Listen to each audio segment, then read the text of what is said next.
Ayan, may isa na naman po tayong sasagutin na tanong.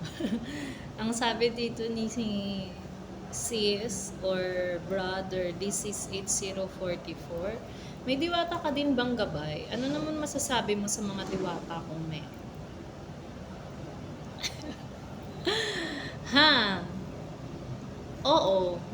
Noon, meron akong diwatang gabay talaga. Siya yung una kong naging gabay. Diwata siya ng batis. And then, tinanggal sa akin. Nabaliw eh. Nabaliw sa lalaki. Nabaliw sa tao. Ayun. Ang napapansin ko lang sa mga diwata, para silang tao na may pamilya, nagkakagusto, nagmamahal. Tapos, ang pinaka ano lang, masyadong malambot yung mga puso nila. Yung tipong kahit sobrang foul na yung nagagawa sa kanila, basta baliw sila sa isang tao, ipaglalaban nila. So, ayun, inalis siya sa akin ng reyna nila dahil nag-espiya siya doon sa kalaban naming isa pang diwata. Nagkaroon kasi kami ng labanan sa spiritual, sa mga diwata. Although mga putian sila kasi kaso mga swail sila. So ayun, hindi namin kinonsente. Ang masasabi ko sa mga diwatang gabay, ano sila, para silang tao. Hindi sila katulad ng mga anghel na stricto, na firm, na kung ano yung mission nila, mission lang sila, kaya sila nandito sa lupa. Hindi katulad ng mga diwata na nagkakagusto, nagmamahal, nanlilin lang, tapos may mga diwata pang kahit putian sila, gagawin nila ang lahat sa ngalan ng pag-ebig. So, ayun, ang napansin ko sa mga diwata. Ito yung diwatang yung diwatang pabebe na gabay. Pero meron din naman diwatang gabay na mandirigma na babae, na base na rin sa nakakasalamuha ko. Ayan.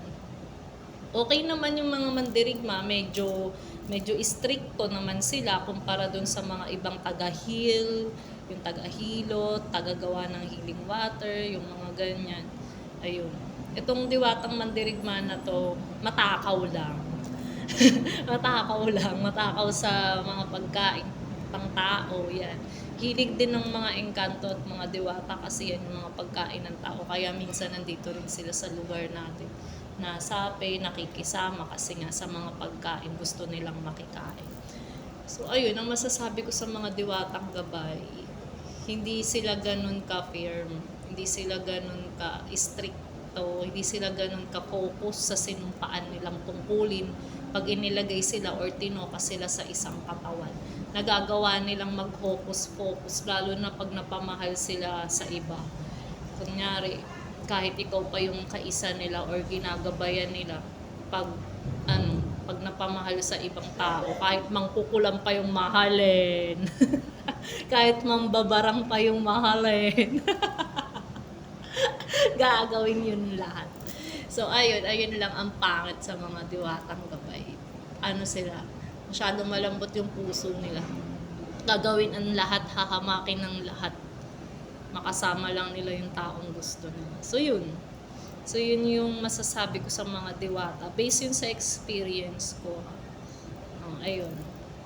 Sana na-gets mo sis and brother ba yan? Tapos ang consequence pa pala sa diwatang gabay, kung sakaling ginagabayan ka ng isang diwata, kung ano yung nararamdaman nila, mararamdaman mo rin, ipipilit nila yun, be. So kung gusto nila yung maling tao, gugustuhin mo rin yun, be. Ang hirap, ang laki ng impluwensya ng mga diwatang gabay na yan, if ever man. Kaya ayun na lang yung pahabol ko bago ko i-end yung sagot ko dito kay DC044. Ayun, brother, sister, sana nasagot ko. Bakit, may diwata ka bang gabay? Kung meron man, share mo rin. Kung ano yung experience mo.